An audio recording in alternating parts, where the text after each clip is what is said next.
अस्सलाम वालेकुम बेटा। कल वाले लेक्चर में हमने कंसेप्ट ऑफ मोल के कुछ एमसीक्यू सॉल्व किए थे। उसी सीरीज के 3-4 न्यूमेरिकल हमारे एमसीक्यूज बच के जो हमने सॉल्व करने हैं। पहला एमसीक्यू हमारे पास गिवन है, what are the number of ions in calcium plus 2 in 100 gram of calcium carbonate. सबसे पहले आप ये मत देख लें कि आपने क्या मालूम करना है, आपने नंबर ऑफ आयंस मालूम करने हैं। ठीक है, तो नंबर ऑफ आयंस को मालूम करने का फार्मूला जो हम इस्तेमाल करते हैं वो है number of ions of calcium plus 2 is equal किसके होगा, ये इक्वल होगा mess divided by molar mass multiply by Avogadro number multiply by ions कितने गिवन है इन अ रिएक्शन। अब देखो यहाँ पर आपको एक कैल्शियम का आयन गिवन है, मैस क्या गिवन है, मैस मेरे पास 100 ग्राम गिवन है। कैल्शियम कार्बोनेट का मोलर मैस निकालो, वो भी 100 बनता है। कैल्शियम का 40, कार्बन का 12, ऑक्सीजन का 16 जो 3 टाइम बनेगा 48, तो ये 100 बन गया। ठीक है, तो 100 ही आपको गिवन मैस है, 100 ही आपके पास गिवन है मोलर मैस। एवोगाड्रो क्या होगा 6.02 10 की पावर 23। ये एक आयन है कैल्शियम का। देखो ये +2 चार्ज है, ये इसके आयन को डिफाइन नहीं कर रहा, इसके साथ यहाँ 1 लिखा, तो ये एक आपका कैल्शियम का आयन है, तो 1 से इसको मल्टीप्लाई करेंगे तो ये कट जाएगा, बचा क्या खाली एवोगाड्रो नंबर। हमें मालूम है कब कोई भी सबसे 1 मोल होता है तो उसके अंदर एवोगाड्रो नंबर ऑफ जो है वो आयंस पाए जाते हैं, तो ये इसका आंसर हो जाएगा। अगला क्वेश्चन देखें, लिखा है हमारे पास which has mass equal to 1 mole of H2O। किस सब्सटेंस का मास 1 मोल पानी के बराबर है। अब देखो गिवन क्या है 24 डीएम क्यूब ऑफ H2O। अब 24 डीएम क्यूब आपके पास कोई स्टैंड वैल्यू नहीं है, 22.414 डीएम क्यूब होता तो इसके इक्वल होता, क्योंकि हमें मालूम है कि 1 मोल का जो वॉल्यूम है गैस का वो 22.414 डीएम क्यूब होता है। नेक्स्ट बी ऑप्शन आ गया 1 मोल ऑफ स्टीम।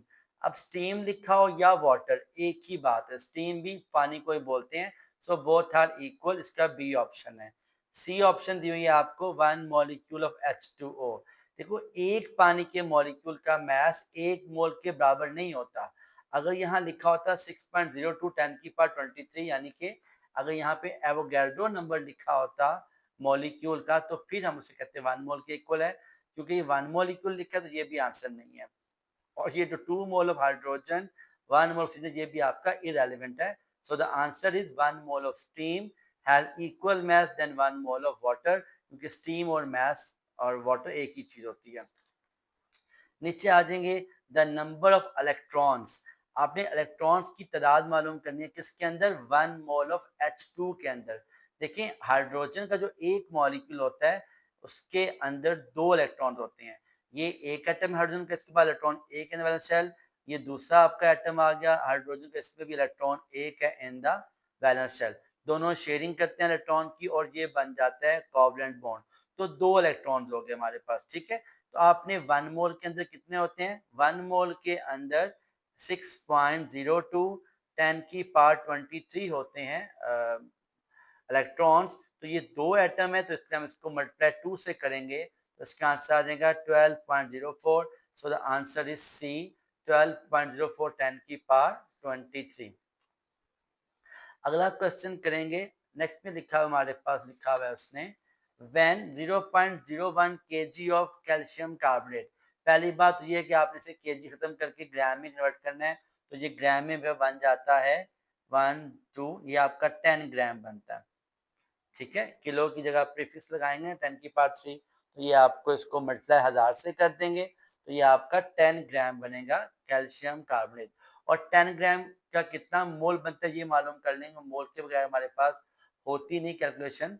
तो मोल बराबर होता है मैस पर मोलर मैस के, तो मैस क्या दिया हुआ है आपको, ग्राम में 10 ग्राम है, और कैल्शियम कार्बोनेट का हमने पहले निकाला है, पीछे यही मैंने निकाला है सामने, मोलर मैस जो कि 100 होता है, वही यहाँ पे पुट कर लेंगे। तो 10/100 किया तो आंसर क्या आ गया 0.1। तो मेरे पास गिवन क्या है 0.1 मोल ऑफ कैल्शियम कार्बोनेट को डिकम्पोज कर रहे हो, तो कह रहा है कितनी CO2 गैस बनेगी। अब इसके लिए आपने क्या करना है, आपने इसके लिए पहले रिएक्शन लिखना है। रिएक्शन क्या होगा, रिएक्शन है हमारे पास calcium carbonate CaCO3 decomposes to give calcium oxide plus carbon dioxide. अब रिएक्शन जो हमें कह रहा है वो कह रहा है कि 1 mole of calcium carbonate produces 1 mole of calcium oxide and 1 mole of carbon dioxide at STP means standard temperature and pressure। STP की फुल फॉर्म होती है स्टैंडर्ड टेम्परेचर प्रेशर। टेम्परेचर इसमें होता है 273.16 केल्विन और प्रेशर इसमें होता है हमारे पास 1 एटमॉस्फेयर जो इक्वल होता है 101,235 न्यूटन पर मीटर स्क्वायर और पास्कल। अब हमें गिवन क्या है, हमारे पास यहाँ पे स्टेटमेंट में गिवन है 0.1 मोल ऑफ कैल्शियम कार्बोनेट। ठीक है, तो 1 मोल प्रोड्यूस करेगा तो 0.1 मोल जो कैल्शियम कार्बोनेट के हैं वो कितना करेंगे produce CO2 gas. 0.1 of calcium carbonate 0.1 mole produce करेगा CO2 गैस। अब आप उसने आपसे वॉल्यूम पूछा है, अगर तो 1 मोल होता तो फिर आपका आंसर 22.414 DM3, लेकिन 1 मोल नहीं आया, 0.1 आया है, लिहाजा इसको आपने 0.1 बनाने के लिए 10 पर डिवाइड करना पड़ेगा। तो ये 2.2414 DM3 इज राइट आंसर, क्योंकि आपने क्या किया 22.414 DM3 जो 1 मोल का वॉल्यूम होता है उसको डिवाइड बाय 10 किया ताकि वो 0.1 बन जाए। ठीक है, और डिवाइड बाय 10 करने पर ये आपका आंसर आ जाएगा 2.2414 DM3 is the answer. Next चलेंगे बेटा, गिवन हमारे पास what is the ratio of volume of 2 gram of hydrogen.